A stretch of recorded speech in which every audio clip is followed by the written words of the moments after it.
What is up, everybody? Welcome back to the channel. I am your host, as always, Kevin Coleman at @theboys_22, and we're back today. A little bit of a different episode. So I like to kind of use these Wednesdays episodes. It's kind of a catch-all. What do we want to talk about? We've been doing mock drafts. We got another mock draft scheduled, and what we're looking at. But I think it's important to go through the 24 class and its quarterbacks. So what we're going to do is I'm going to dive into the top 5 quarterbacks of the 24 class, and then go over some on-the-radar prospects that we're going over too. So let's dive in. So when we're taking the 24 class, we're looking at a class that's shaping up pretty well. Dynasty managers are all about this class. Like when we're hearing it more, because we're all degenerates. Like, hey, we love the 23 class. What's the 24 class look like? Because that's just who we are as fantasy players and managers out there. But if you love college football also, hey, who are the 24 classes quarterbacks, right? When we're going into it. So I think there's a clear-cut 5, and then there's more that are going to be on the radar as well. But then where are the tiers at, right? So I'm going to kind of talk about where the tiers are. And it kind of just depends on because these things go up and down so much. Like when you think of the quarterbacks, I think in fantasy too, for dynasty perspective, Devy, all those type of things, you're looking at quarterbacks being kind of a tough commodity to kind of judge, right? So we're thinking Trevor Lawrence, Justin Fields, Mac Jones, Zach Wilson, just from that class, Trey Lance. All those guys have huge question marks, red flags right now. And those guys that was supposed to be the quarterback class, right? Some 4 win in the first round of Superflex drafts, maybe 5, depending on the league settings and what they look like. And now we're all question marks. So I think there's some trepidation of like, okay, what do we do, right? How do we deal with this class and where it comes from? So let's just start at number 1. I don't think there's a controversy here. It's Caleb Williams. Like Caleb Williams from USC has looked really good this season. You can see the numbers that he put up there. I think the thing that stands out to me the most is the touchdown to interception rate. I mean, it's looked good both seasons. He's looked really good this year on that touchdown to interception rate. And he has that rushing upside, right? And he has done it against all opponents. And you're looking at what he's been able to do. He's won close games against Oregon State at Oregon State, which is, I think they're 5-2 this year. They've looked good this season. He went on the road in a tough Utah environment. They lost by 1, but that wasn't Caleb's fault based on the play from their defense. He had 381 yards and 5 touchdowns. He also had 57 yards rushing. So Caleb has shown that he can definitely be that guy. And I think just from a fantasy standpoint, he's a clear-cut quarterback 1. Some people have him quarterback 1 overall in college football, ahead of Stroud, ahead of Young, all these guys. I'm not there yet, but I do think that he's the number 1 in his class. He's looked fantastic this year. Had he beat Utah, USC be a top 5 team, and we're talking about them being in the playoff race and in a Heisman candidate. I still think he's a Heisman candidate. I think he took a hit a little bit, but he shouldn't have based on his play, but we know how the Heisman voters go. But he's looked good this year. Lincoln Riley, those guys got it good. So, when you're looking at Caleb, I think he's pretty close to a tier of his own from a fantasy perspective. I think there's more question marks about the next guys in terms of fantasy than there is with Caleb, just because of that rushing upside and that development that we see. He's got the size. He's got all of that. Now, number 2. And this really depends. I'm going to get some hate out there from North Carolina fans, but I got Quinn Ewers at 2.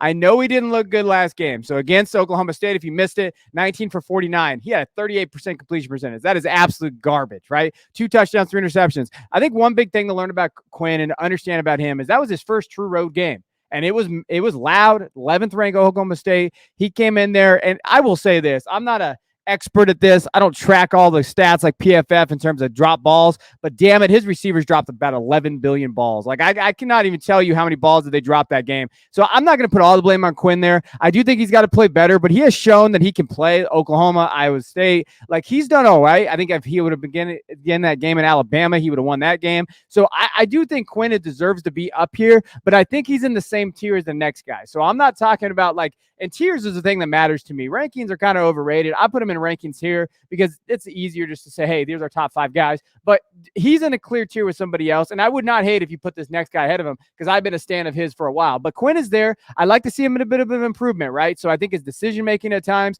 especially last game, he made some errant throws, and I think he made some mistakes. Overall, though, he's going to be a solid prospect. And remember, he's still young. He's only played 5 games this year, really. And that's really all he's played in 2 years because remember, he didn't play his freshman year at Ohio State. So he's eligible for the 24 class. Who knows what that's going to look like coming in? He's got some, Arch Manning's coming. So when we think of what's going to happen with the Manning, what is happening in that quarterback situation there. He's going to lose Bijan Robinson, but hopefully he improves that wide receiver room. And I do think there's going to be stuff around him. But I think he's in the clear tier with the next guy.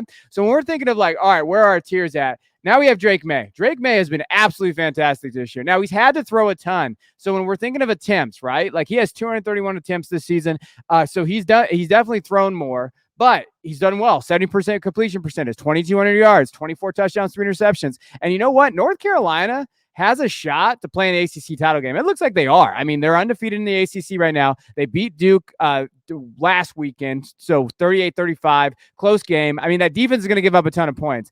But they beat Miami 27-24, and he's just been phenomenal throughout the season. He only has 2 games under 300 yards passing, but one was 294, one was 284. He had 380 against Duke. He has 24 touchdowns. Like, he's just looked really good as a prospect. He has that rushing upside too. You see the attempts there. Like, everything about him, I love. I think that he's got to improve his strength a little bit, and I do think that his numbers are going to get skewed just a little, just because I think that North Carolina defense has been really bad.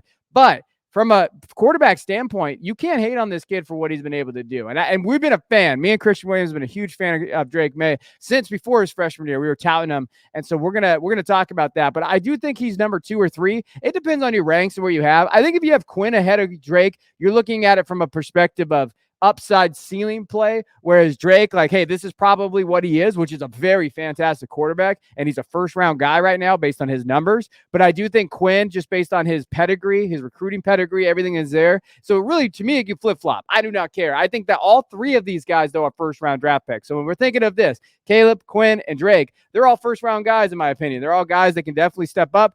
Right now, projected. I'm not saying that they're going to be guys that, for sure, but if you're going to project any of these 3 guys, and I will say this, I had someone reach out, a friend of mine on Twitter. He had asked me some questions about Devy. Where's everything at? And he traded Davis Mills for Drake Maye, and there was some other pieces in there. But if you could do that, if you can get a guy that's kind of like a quarterback, like, on their way out, maybe doesn't have a ton of value. Guys are kind of going for it. They want a quarterback. If you can get a guy like Drake Maye thrown in, I think that's a risky bet. But it's a fair bet. Like, it's one that I would take. Like, it's risky just because of Devy quarterbacks, but I think talent, right? Based on that talent. Now, let's talk about the clear tier break after the top 3. Number 4 is going to be, J.J. McCarthy. People are going to call me a homer, but I still think he's at 4, just based on what he's been able to do. He hasn't looked amazing this year. So as someone who's watched every single Michigan game and tape and everything there, like, I know that JJ has not looked amazing, but he's done enough. They're undefeated. He hasn't made a ton of mistakes. He had a bad interception against Penn State, but it wasn't like necessarily his fault. Harbaugh's really tempered him back. I'm expecting he's got to do better, right? So when you're looking at what he's been able to do, they haven't asked him to do too much. A lot of his stuff's dump offs, rollout passes, those type of things. Look for him in the second half of the season to really get some play action, deep ball down the field, throwing the ball down the field, those type of things. I think JJ can be that guy. He can stretch the field. He could do that, but there's a clear tier break, and he's not really has a rushing upside either. Like, I thought he'd come in with more of a rushing upside. We haven't seen that. 147 yards, not much to sneeze at. 124 yards, not much to sneeze at there. He's been fine. He needs to take that next step. He's not a first-round guy right now. So for me, that's why there's a tier break between the top 3 and JJ. He's not a first-round guy.